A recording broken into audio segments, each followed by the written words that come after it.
고린도전서 14장 1절부터 25절까지 말씀입니다. 고린도전서 14장 1절부터 25절까지 말씀. 고린도전서 강의하고 있습니다. 14장 다음 주까지 살피면 14장 끝나고 15장이 좀 길고 내용이 많아요. 그래서 15장 한 3번 내지 4번 정도 살피고 16장을 한 텀 혹은 2텀에 마치면 고린도전서가 끝이 납니다. 네, 이제 끝이 얼마 남지 않았습니다. 14장 1절부터 25절 오늘 주제 참 재밌는 주제인데요. 네, 한 절씩 번갈아 가면서 교독하겠습니다. 사랑을 추구하며 신령한 것들을 사모하되 특별히 예언을 하려고 하라. 방언을 말하는 자는 사람에게 하지 아니하고 하나님께 하나니 이는 알아듣는 자가 없고 영으로 비밀을 말함이라. 그러나 예언하는 자는 사람에게 말하여 덕을 세우며 권면하며 위로하는 것이요 방언을 말하는 자는 자기의 덕을 세우고 예언하는 자는 교회의 덕을 세우나니 나는 너희가 다 방언 말하기를 원하나 특별히 예언하기를 원하노라. 만일 방언을 말하는 자가 통역하여 교회의 덕을 세우지 아니하면 예언하는 자만 못하니라. 그런즉 형제들아 내가 너희에게 나아가서 방언으로 말하고 계시나 지식이나 예언이나 가르치는 것으로 말하지 아니하면 너희에게 무엇이 유익하리요? 혹 필이나 검은 거와 같이 생명 없는 것이 소리를 낼 때에 그 음의 분별을 나타내지 아니하면 필이 부는 것인지 검은 거 타는 것인지 어찌 알게 되리요? 만일 나팔이 분명하지 못한 소리를 내면 누가 전투를 준비하리요? 이와 같이 너희도 혀로서 알아듣기 쉬운 말을 하지 아니하면 그 말하는 것을 어찌 알리요? 이는 허공에다 말하는 것이라. 이같이 세상에 소리의 종류가 많으나 뜻없는 소리는 없나니 그러므로 내가 그 소리의 뜻을 알지 못하면 내가 말하는 자에게 외국인이 되고 말하는 자도 내게 외국인이 되리니. 그러므로 너희도 영적인 것을 사모하는 자인즉 교회의 덕을 세우기 위하여 그것이 풍성하기를 구하라. 그러므로 방언을 말하는 자는 통역하기를 기도할지니 내가 만일 방언으로 기도하면 나의 영이 기도하거니와 나의 마음은 열매를 맺지 못하리라. 그러면 어떻게 할까? 내가 영으로 기도하고 또 마음으로 기도하며 내가 영으로 찬송하고 또 마음으로 찬송하리라. 그렇지 아니하면 내가 영으로 축복할 때에 알지 못하는 처지에 있는 자가 내가 무슨 말을 하는지 알지 못하고 내 감사에 어찌 아멘하리요? 너는 감사를 잘 하였으나 그러나 다른 사람은 덕세움을 받지 못하리라. 내가 너희 모든 사람보다 방언을 더 말함으로 하나님께 감사하노라. 그러나 교회에서 내가 남을 가르치기 위하여 깨달은 마음으로 5마디 말을 하는 것이 1만 마디 방언으로 말하는 것보다 나으니라. 형제들아 지혜에는 아이가 되지 말고 악에는 어린아이가 되라. 지혜에는 장성한 사람이 되라. 율법에 기록된 바 주께서 이르시되 내가 다른 방언을 말하는 자와 다른 입술로 이 백성에게 말할지라도 그들이 여전히 듣지 아니하리라 하였으니. 그러므로 방언은 믿는 자들을 위하지 아니하고 믿지 아니하는 자들을 위하는 표적이나 예언은 믿지 아니하는 자들을 위하지 않고 믿는 자들을 위함이니라. 그러므로 온 교회가 함께 모여 다 방언으로 말하면 알지 못하는 자들이나 믿지 아니하는 자들이 들어와서 너희를 미쳤다 하지 아니하겠느냐. 그러나 다 예언을 하면 믿지 아니하는 자들이나 알지 못하는 자들이 들어와서 모든 사람에게 책망을 들으며 모든 사람에게 판단을 받고. 함께 읽겠습니다. 그 마음에 숨은 일들이 드러나게 되므로 엎드려 하나님께 경배하며 하나님이 참으로 너희 가운데 계신다 전파하리라. 아멘. 네, 사무실에서도 제 소리가 잘 들립니까? 들려요? 네, 감사합니다.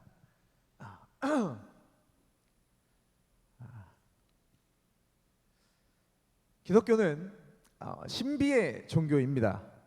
기존 상식을 또 일반을 초월하는 기적적인 일들이 교회에서는 일상입니다.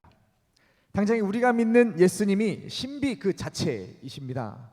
하나님이시고 사람이신 예수님, 성령의 능력으로 동정녀로부터 나시고 십자가에 죽으셨다가 사흘 만에 부활하시고 승천하셨고 재림하실 것이다. 그분의 존재 자체가 신비 그 자체이지요. 그뿐 아니라 복음서에는 그 예수님께서 행하신 수많은 놀라운 기적들이 기록되어 있습니다. 처음으로 하셨던 기적이 물을 포도주로 바꾸시는 기적. 그래서 술 좋아하시는 분들은 봐라, 예수님이 제일 처음 한 게 술 만드는 거였다 이렇게 하시기도 하시는데요. 어쨌든 자, 물을 포도주로 바꾸시는 기적. 물고기 2마리와 보리떡 5개로 남자만 5,000명을 먹이시고 무리를 걸으시고 말씀으로 풍랑을 잠잠케 하시고 자신만이 아니라 제자 베드로도 무리를 걷게 해주시고 수많은 병든 자를 고치고 심지어 죽은 지 나흘 된 나사로도 말씀만으로 살려내십니다. 비단 신약만이 아니라 구약을 통틀어서 이 성경 곳곳에는 신비한 일들이, 놀라운 일들이 가득 기록되어 있습니다. 자, 그럼 이 성경 시대에만 신비한 일들이 국한되는 건가라고 하면 꼭 그렇지도 않아요. 교회 역사를 쭉 들여다보면 지난 2000년간의 교회 역사 가운데 수많은 신비한 일들이 가득했습니다. 질병이 낫는다거나 하나님의 비상적인 섭리로 기적을 경험하는 것들이 많은 사람들의 간증이나 문헌을 통해서 남겨져 있습니다. 여러분들은 신앙생활 하시면서 어떤 신비한 일들을 겪고 계실까요? 겪어보신 적이 있으실까요? 신비한 일, 아 이건 기적이었지, 경험해 보신 적 있습니까? 혹시 나눠주실 분 계십니까? 아 이거 신비하더라, 기적이었다, 이거 없으세요? 오늘 본문 속 이 방언과 예언도 이름부터가 이러한 신비한 일들 속에 속하는 것들입니다. 그렇죠? 방언, 예언, 아 이거 예민한 것들인데, 자 먼저 방언이 뭡니까? 방언, 그냥 여러분들 아는 일반 상식을 한번 나눠보죠. 방언이 뭡니까? 네? 사투리 방언이다. 그 방언 아니고요. 아 물론 그 방언이죠. 그 뜻인데 표준어 말고 이제 지방 사투리, 아따 뭐 이런 거 이제 방언이다 하시는데 아, 네, 허를 찔려서 생각하지 못한, 예상치 못한 답변이었습니다. 네, 뭐 안창수 쌤 뭐라고요? 방언이 뭐라고요? 다른 나라의 언어로 뭐 방언, 기도하는 거, 이게 방언이다. 뭐 그렇죠? 일반적인 뭐 저런 이해이시고요. 그럼 예언은 뭡니까? 예언.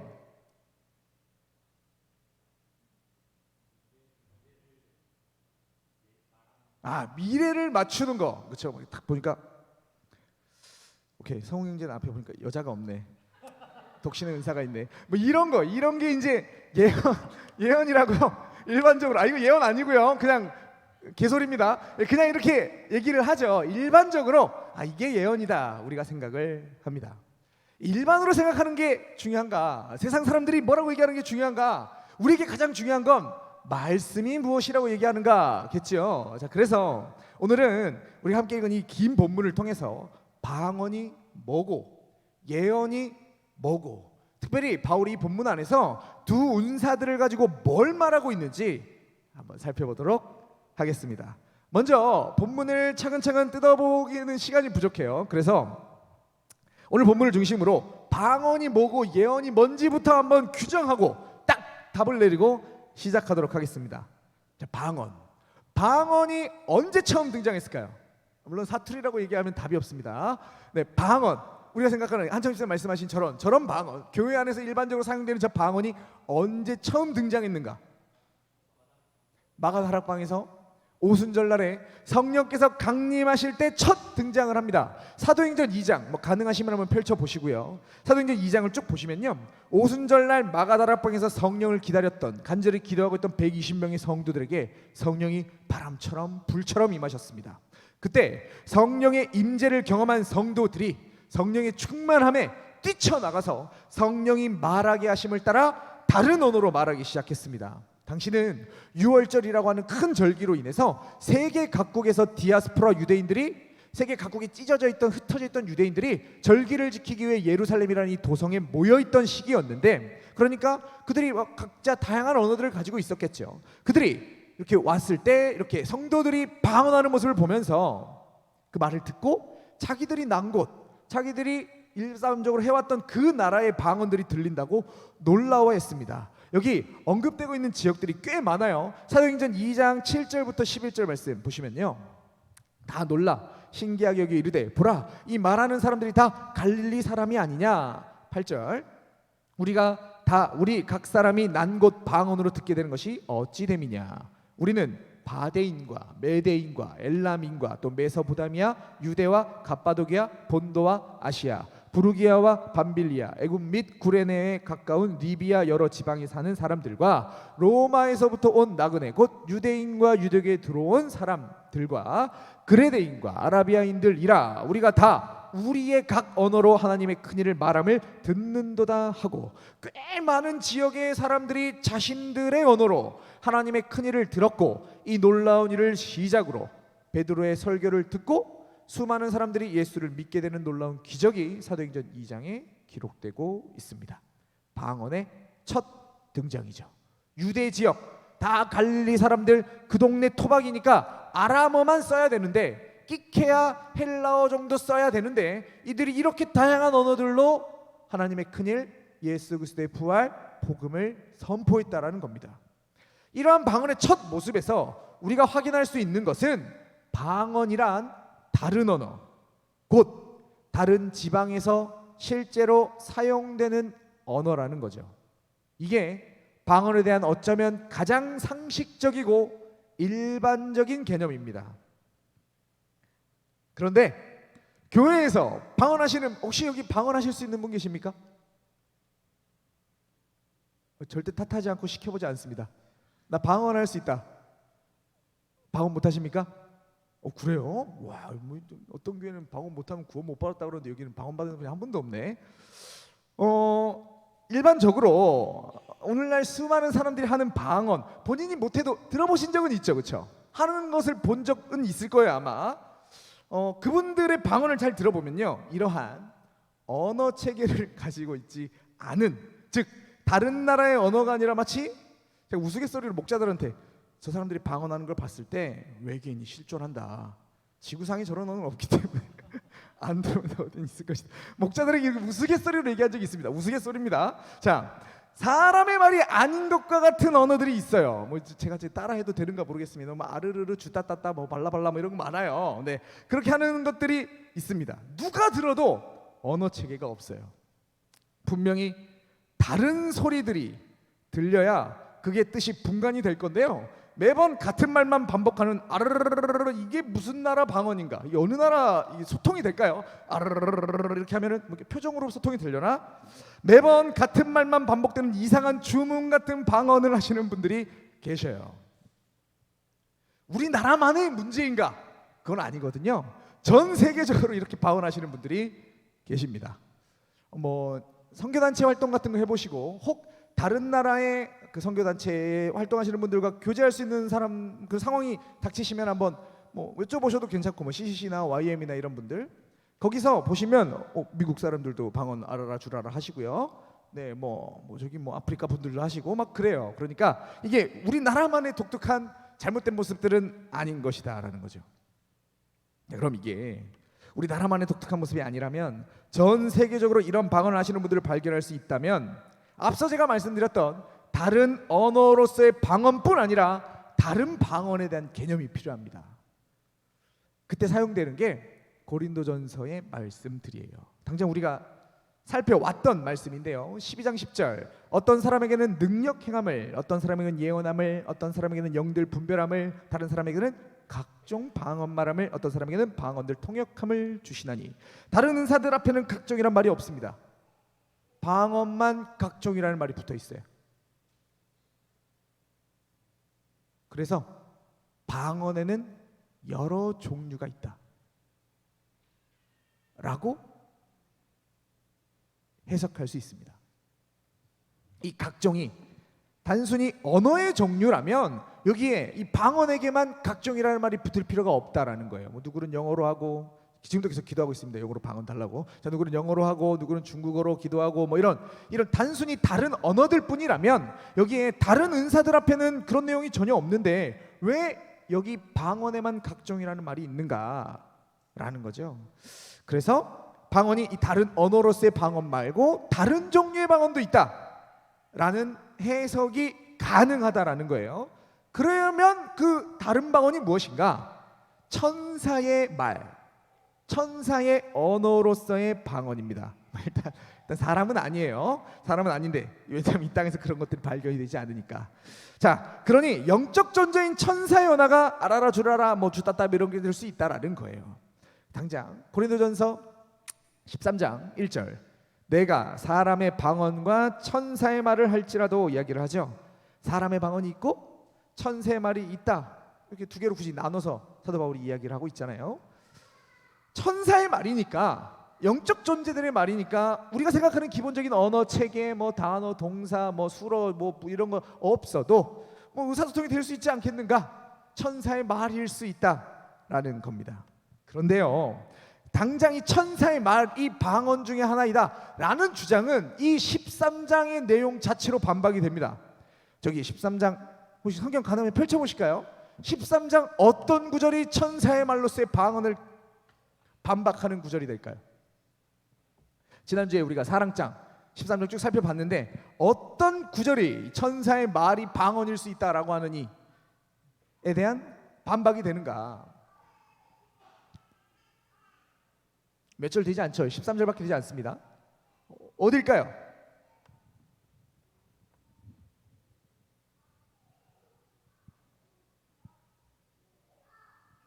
계셔도 괜찮습니다.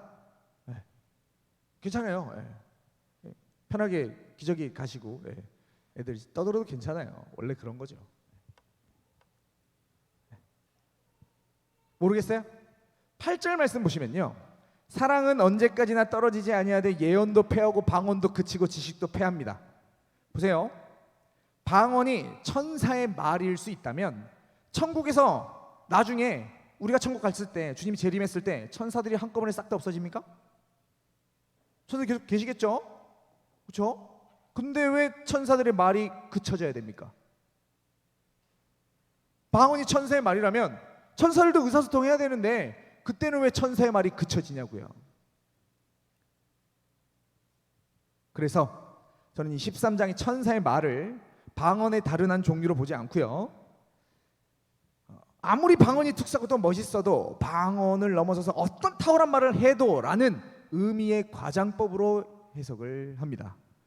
자, 그럼 그 아따따 주따따 다 가짜냐? 그 다 방언 아닌 거냐?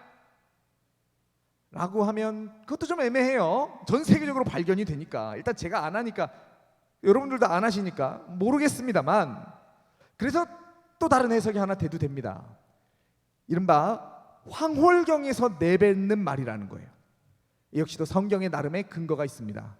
로마서 8장 26절 말씀, 이 말씀 같이 한번 읽어볼까요? 로마서 8장 26절 시작. 이와 같이 성령도 우리의 연약함을 도우시나니 우리는 마땅히 기도할 바를 알지 못하나 오직 성령이 말할 수 없는 탄식으로 우리를 위하여 친히 간구하시느니라.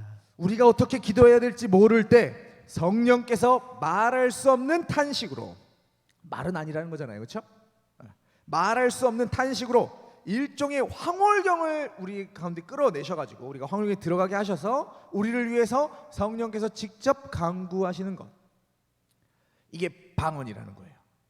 이러한 황홀경을 종종 우리는 이게 우리의 통제를 벗어난 것으로 의미를 합니다. 그래서 방언에 대해서 어떤 방언을 하시는 분들과 대화를 할 때 보면, 아, 이거 내가 통제할 수 있는 거 아니야 라고 이야기를 하세요. 이런 이해가 담겨 있는 거죠. 황홀경에 들어가서 내가 하는 게 아니라 내 안에 계신 성령께서 하는 것이다 라는 거니까 성령을 무슨 수로 인간이 통제를 하겠습니까? 그렇죠? 그럴 수 없다라고 많이들 얘기를 하시고, 방언하지 마시고 일반 기도로 말로 방언을 하시라고 얘기를 하면, 그건 아니라고, 방언 뭔지 모르십니까? 목사님 뭘 모르시네 라고 하면서 통제할 수 없는 그 무엇으로 자신이 방언을 마음대로 하는 것을 정당화하는 사람들이 꽤 있습니다. 자, 그러나 이것들이 사실 오늘날 교회 안에서 일반적으로 통용되는 방언의 이해예요. 가따따 주따따를 그런 식으로 이해를 합니다만, 오늘 본문을 보시면요, 바울은 분명히 방언이 통제 가능한 것이라고 여깁니다.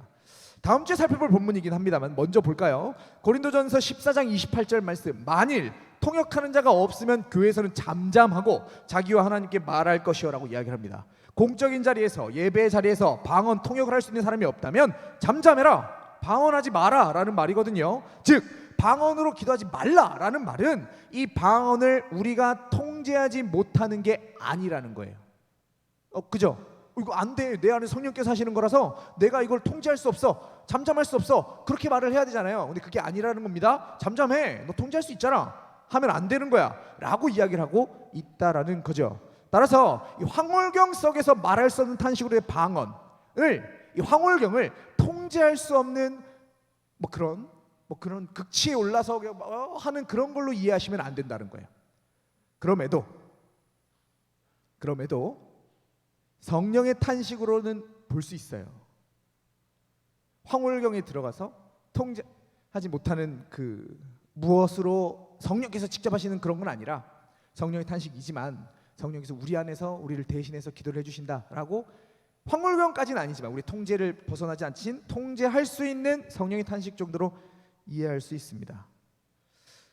제가 지금 세 가지를 쭉 얘기를 드렸지만 나름 잘못된 것들을 얼핏 얘기를 드렸어요. 자, 그러면 다른 언어로서의 방언이라고 해서 이 주장이 탄탄하냐, 완벽하냐? 라면 사실 그렇지도 않아요. 제일 처음 말씀드렸던 이 다른 언어로서의 방언 역시 오늘 본문을 통해서 도전을 받았습니다. 14장 2절 말씀 한번 보실까요? 14장 2절 말씀. 방언을 말하는 자는 사람에게 하지 아니하고 하나님께 하나니 이는 알아듣는 자가 없고 영으로 비밀을 말함이라. 보세요. 방언이 단순히 다른 언어일 뿐이라면 하나님이 굳이 그 사람의 모국어가 아니라 그 사람도 못 알아먹는 다른 나라 말로 기도를 받으셔야 되는 필요가 어디 있어요? 단순히 다른 나라의 말일 뿐이라면요. 편한 말로 들으셔도 되죠. 우리에게 편한 말로. 근데 굳이 다른 나라 말로 기도를 하게끔 만드실 이유가 없다라는 거예요. 그럴 필요가 없다라는 거죠. 거기에다가 4절 말씀. 방언을 말하는 자는 자기의 덕을 세우고 예언하는 자는 교회의 덕을 세운다. 내가 하는 말을 내가 이해 못하는데 그 방언으로 하는 기도가 어떻게 나를 세우는 것이 될까요? 신비한 일, 내가 말 안 했는데 따따따 입에서 뭐가 나오네. 성령의 일하심이 나에게 일어나고 있다는 것 정도 말고 이게 어떤 부분에서 방언이라는 게 우리에게 나의 신앙을, 교회를 세우는 것이 될 수 있느냐라는 거예요. 이게 어떻게 개인에게 유익이 되는가. 단순히 신비한 일 정도 말고, 그렇죠? 그래서 이런 구절들로 다른 언어로서의 방언도 도전을 받았습니다. 그리고 이어지는 22절 말씀. 그러므로 방언은 믿는 자들을 위하지 아니하고 믿지 아니하는 자들을 위하는 표적이나 예언은 믿지 아니하는 자들을 위하지 않고 믿는 자들을 위함이니라. 자, 그럼에도 이러한 도전들이 있음에도 방언이 믿는 자들을 위함이 아니라 믿지 않는 자들을 위한 표적이 된다라고 했을 때, 제일 처음 방언이 등장했던 사도행전 2장의 모습들을 기억했을 때 복음을 전해받는 사람이 자신들이 들을 수 있는 그 나라의 언어로 복음을 듣는 것, 믿지 않는 자들을 위한 표적이고 기적이다 라고 하는 이 세 가지 방언에 대한 교회들 가운데 이 다른 언어로서의 방언에 대한 지지구절 역시 이 본문 안에서 우리가 확인할 수 있습니다. 그래서 제가 세 가지를 말씀드렸어요. 방언에 대한 세 가지 개념. 첫째, 다른 언어로서의 방언, 천사의 말로서의 방언, 황홀경으로서의 방언, 성령이 말할 수 없는 탄식으로서의 방언이죠. 이 세 가지 방언에 대해 설명을 드렸는데요, 저는 개인적으로 다른 언어로서의 방언이 옳은 방언에 대한 해석이라고 보고요, 100번 양보해서 제가 어쨌든 아따따 주다를 안 하니까 하시는 분들이 다 가짜일 수는 없으니까 그러면 저것도 성령의 말할 수 없는 탄식으로서의 방언도 얼마간 허용하는 편입니다. 그러면서도 그것이 통제할 수 없는 그 무엇이라고 생각하는 것은 받지 않고 통제할 수 있다라고 생각을 하면서 이 방언을 이 정도로 정리를 해보면 어떨까 싶어요. 요게 방언이라는 거예요. 자, 그리고 다음으로 예언을 한번 보겠습니다. 예언, 미래의 어떤 일을 때려 맞추는 거. 자, 예언이 뭐냐? 예언의 사전적 의미는 이러합니다. 1번, 앞으로 다가올 일을 미리 알거나 짐작하여 말함. 이게 일반적으로 통용되는 예언의 의미이죠. 여러분들 다 그렇게 생각을 했어요, 그렇죠? 자, 그런데 2번이 있습니다. 기독교 신탁을 받은 사람이 하나님으로부터 직접 계시된 진리를 사람들에게 전하는 일 또는 그런 말. 많은 사람들이 성경 속의 예언도 1번에 국한해서 생각합니다. 1번이 전부라고 생각해서 생각을 해요. 자, 그런데 예언이라는 단어 자체에 2번 뜻이 있어요. 하나님의 신탁, 하나님의 말씀을, 직접 계시된 진리를 사람들에게 전하는 것, 이게 예언이다라는 거예요. 자, 그럼 하나님의 직접된 계시가 구약에는 직접 말씀하셨고 꿈으로도 말씀하셨고 환상으로도 말씀하셨어요. 오늘날은 무엇이 계시된 겁니까? 성경으로 계시됐습니다. 계시가 종결됐다. 제가 여러 번 말씀드린 적이 있어요. 그렇죠? 추가적인 계시 없습니다. 지금도 성령이 나에게 말하신다. 저기 볼펜을 잃어버렸는데 성령 하나님 볼펜 어디 있죠? 변기 뒤에 있다. 이런 식으로 계시하지 않는다라는 거예요. 웃고 계시지만 이게 유튜브 나가죠. 조이 도우슨이라는 자매님이 쓰신 책에 하나님의 음성을 듣는 삶의 실예로 적혀 있는 내용이에요. 그런 사람들이 있다고. 그렇게 생각하는 사람도 있다고요. 이런 추가적인 계시는 없습니다. 없어요. 이런 거 없습니다. 성경으로 계시하십니다. 계시가 종결되었다. 우리 교단은, 우리가 믿는 개혁신앙은 계시의 종결성을 받고 성경으로만 완결되었기 때문에 더 이상 추가적인 계시가 필요 없기 때문에 성경으로 우리에게 말씀하신다라고 굳게 믿고 있습니다. 그렇기에 이 2번 뜻이 어쩌면 예언의 본질적인 뜻이라고 말씀드릴 수 있겠어요. 하나님의 말씀을 받아서 그것을 다른 사람들에게 전하는 것. 구약 시대는 그것이 미래의 일들을 포함할 수 있겠죠. 그렇죠? 아직 계시가 종결되지 않았으니까 하나님이 직접적으로 말씀하고 계신 거니까 신약 시대에도 아직 계시록으로 종결되기 전까지는 하나님께서 이런 것들을 주실 수 있다라는 말이에요. 그러니까 미래의 일을 얘기할 수 있어요. 자, 그리고 실제로 선지자들, 예언자들이라고 번역할 수 있는 선지자들도 구약에서 하나님의 말씀, 이미 기록된 말씀 모세오경을 통해서 선포를 했습니다. 야, 니네 말씀대로 얘기하면 저주를 받을 거야. 니네 이따구로 살면 우상 숭배하고 하나님 떠나면 나라 망할 거야. 하나님이 이런 저주를 퍼붓는다고 했어 라고 하는 이 말씀을 토대로 미래를 예언하는 이런 예언을 했다라는 거예요. 이게 예언의 주된 의미다. 하지만 1번의 의미도 포함될 수 있다 정도까지 예언에 대해서 정리하시면 좋겠다 싶어요. 자, 그래서 예언에 대해서 설명할 때 뭐 이런 예를 들어보셨는지 모르겠습니다만 예언의 예자가요 한자로 두 가지를 쓸 수 있어요. 하나는 미리 예자, 다른 하나는 맡길 예자. 예금할 때 그 예자 있죠. 예금할 때 그 예자, 맡기는 거잖아요. 우리가 돈을 맡기는 거죠. 자, 이런 이 예자를 맡길 예자로 쓸 수 있어요. 그래서 이 예언을 맡길 예자로 바꿔서 얘기해야 된다라고 주장하는 사람들도 있습니다만 이거 틀린 말입니다. 그 맡길 예자와 미리 예자는 사실 통어예요. 같은 말로 사용됐습니다. 중국에서는 지금 맡길 예자가 미리 예자랑 같은 뜻을 가져요. 그런 뜻으로 가집니다. 그래서 그 사람들은 우리가 예금이라고 하는 표현을 안 쓰고 저금이라는 용어를 쓴대요. 예. 이게 논문이 있어요. 2020년에 카톨릭 측에서 나온 논문이긴 한데 이 예언에 대한 논문이 하나 있는데 원하시면 보내드릴게요. 그럼 이 예자를 미리 예자와 맡길 예자로 나눠서 쓰는 사람들이 누구냐라고 하면 저기 일본 형님들이에요. 우리나라는 그 형님들이 강제로 우리를 막 힘들게 했기 때문에 거기서 영향을 받았기 때문에 이 예자가 미리 예자와 맡길 예자로 나눠져서 일본의 잔재로서 그런 식으로 우리가 예언이라는 것을 사용하고 있는 건데 틀린 거라는 거 일단 기억을 하시고요. 자, 그런데 이런 언어적 한자로 접목하고 접근할 게 아니라 성경의 예언 자체가 이 2번 뜻이라는 거예요. 자, 그래서 이 사전적 뜻 자체도 이 기독교의 예언을 그대로 받아들여서 이런 식으로 받아들이고 있다라는 거죠. 네. 자, 그래서 이것들을 오늘 본문에서 설명하는 예언에서도 그대로 우리가 발견할 수 있어요. 본문 6절 말씀 같이 한번 읽어볼까요? 시작. 그런즉 형제들아 내가 너희에게 나아가서 방언으로 말하고 계시나 지식이나 예언이나 가르치는 것으로 말하지 아니하면 너희에게 무엇이 유익하리요? 이 말씀 보시면요, 방언과 대조되는 예언이 계시, 지식, 가르치는 것과 나란히 제시가 되고 있습니다. 심지어 예언이 첫 번째로 등장하는 것도 아니고 계시, 지식, 그 다음에 예언, 가르치는 것, 이렇게 그 사이에 자리하고 있죠. 즉 예언이 이것들과 같은 말이라는 것이고 이것들보다 더 우선되고 이런 것들도 아니라는 말이에요. 계시는 것, 하나님의 말씀, 그분이 드러내시는 것을 말하는 것이고 지식 역시 하나님의 영적인 지식, 곧 말씀을 말합니다. 가르치는 것은 더더욱 그러하죠. 교회 내에서 가르쳐지는 것, 당연히 제가 지금 여러분들에게 하고 있는 것처럼 말씀입니다. 즉 예언이라는 건 하나님의 말씀과 연관성을 가지고 그 말씀을 가지고 풀어내서 여러분들에게 선포하는 것.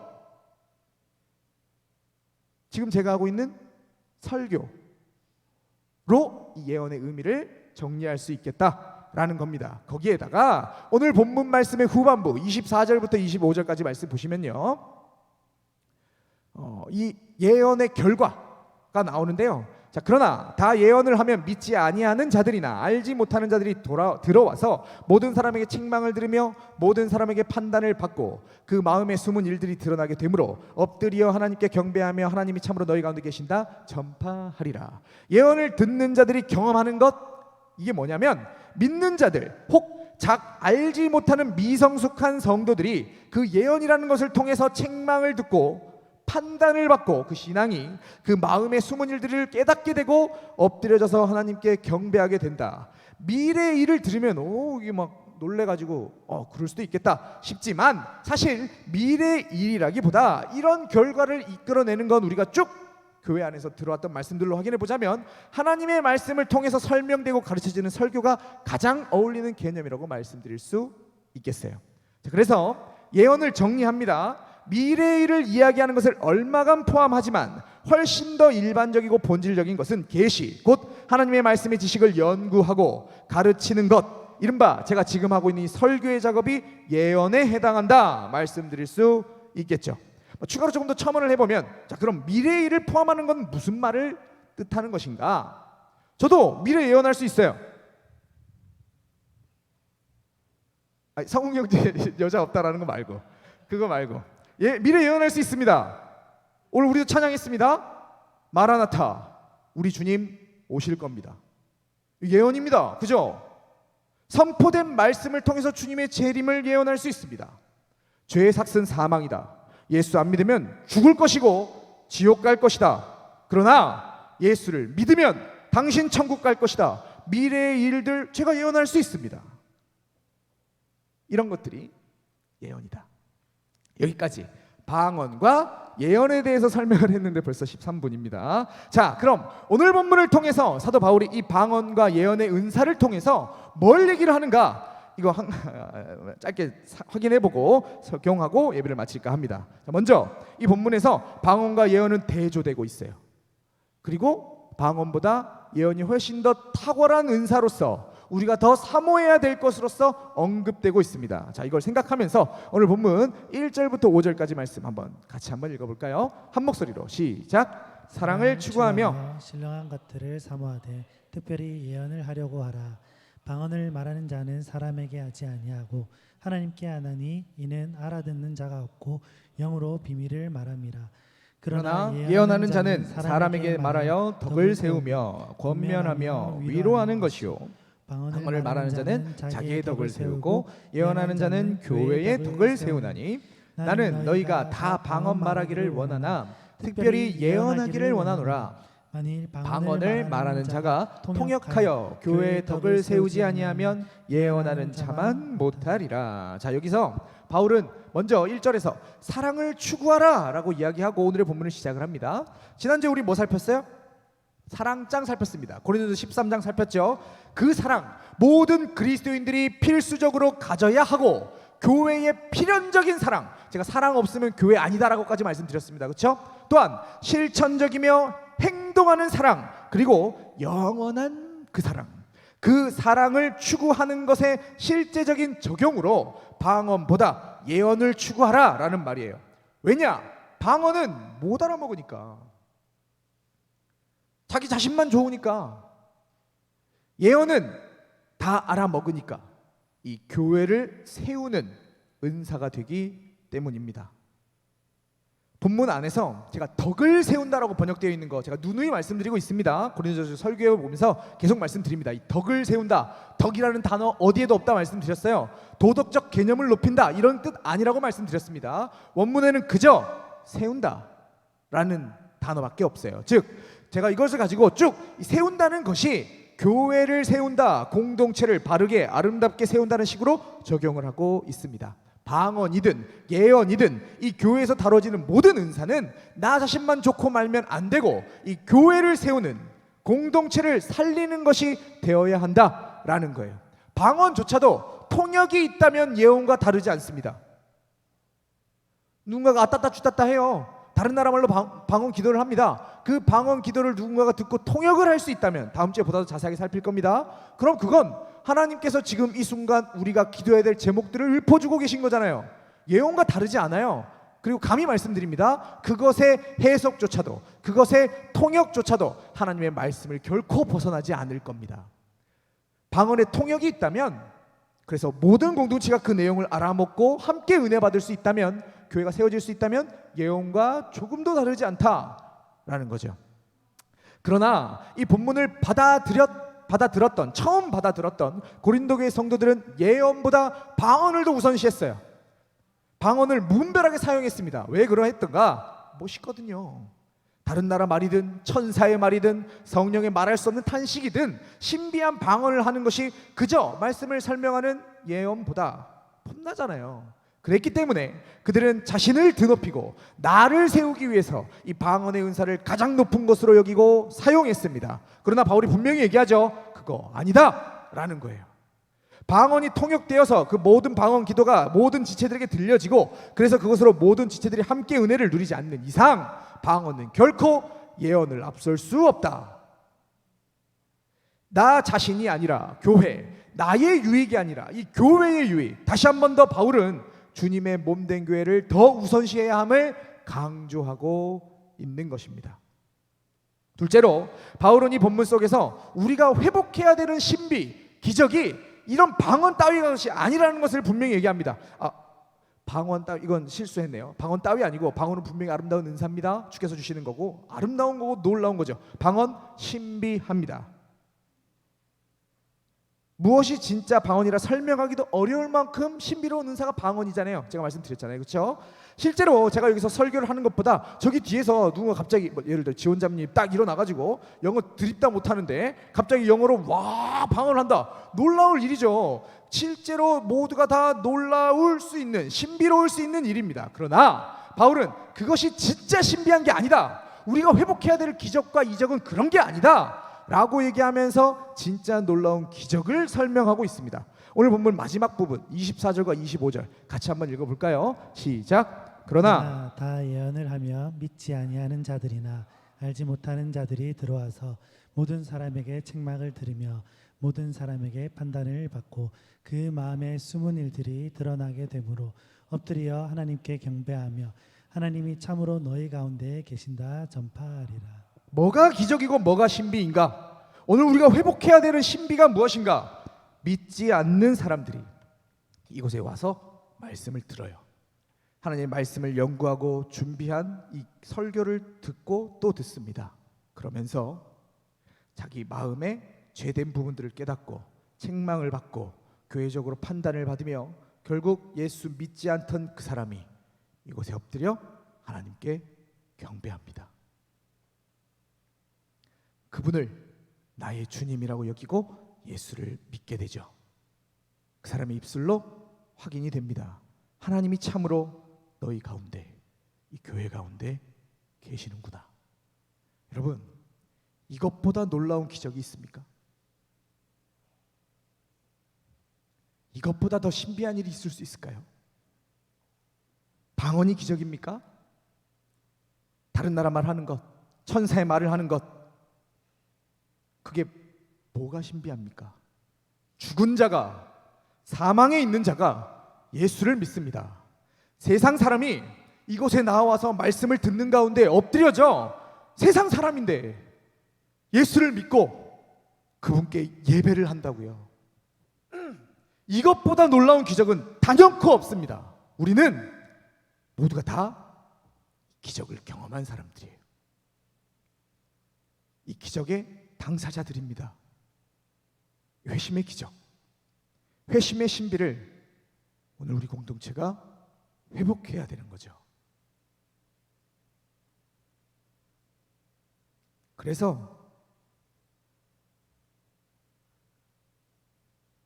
이 공동체 속에서 끊임없이 이 기적이 일어나길 바라면서 그들의 입술을 통해 이 공동체 속에, 우리 교회 안에, 청년교구 안에 하나님이 계심을 고백되는 것, 이게 오늘 본문을 통해서 바울이 우리에게 지금 요구하고 보여주고 있는 비전입니다. 우리 교회, 우리 청년교구는 어떠할까요? 사랑방 전도축제를 10월에 몰아서 하기로 하고 한 주간 기도해보라고 말씀드렸어요. 전도 대상자들 놓고 기도해보셨습니까? 오늘 나가시면 필경대 작정하실 분들 명단 적으라고 A4용지를 만들어놨는데 나가시면서 가져가 주세요. 네. 기도해보셨어요?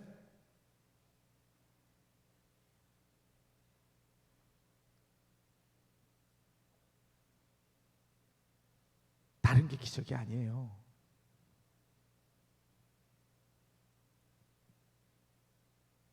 여기 또 새로 오셔가지고 교회 잘 정착하고 계신 형제가 한 분 계신데 저게 기적이에요. 저게 기적입니다. 전도 한번 해보세요.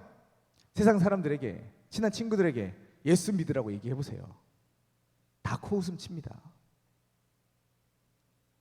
천국이 있다고 얘기해보세요. 이 첨단 과학 시대에 달나라를 가니 화성을 뭐 테라포밍을 하니 이러고 있던 시대에 천국이 있다고 얘기를 해보시라고요. 이게 믿어집니까?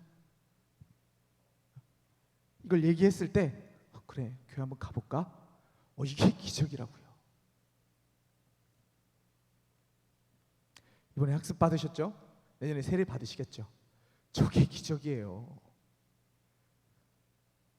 우리는 뭘 추구하고 있습니까? 어떤 신비와 어떤 기적을 바라고 계시냐고요?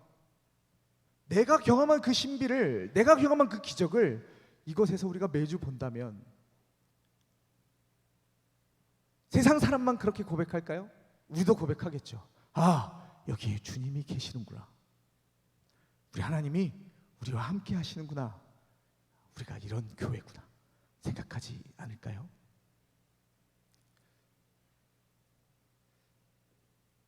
이곳에서 우리 자신을 높이는 것이 아니라 이 공동체를 생각하고 자신의 은사를 발휘하는 사람들을 통해서 그리고 선포되는 바른 말씀을 통해서 예수를 믿지 않던 사람들이 이곳에 나와 예수를 믿게 되는 것, 그들도 우리와 함께 주께 예배하는 자들이 되는 것, 이 놀라운 기적을, 이 놀라운 신비를 회복하는 우리 청년교구가 되기를 소원합니다.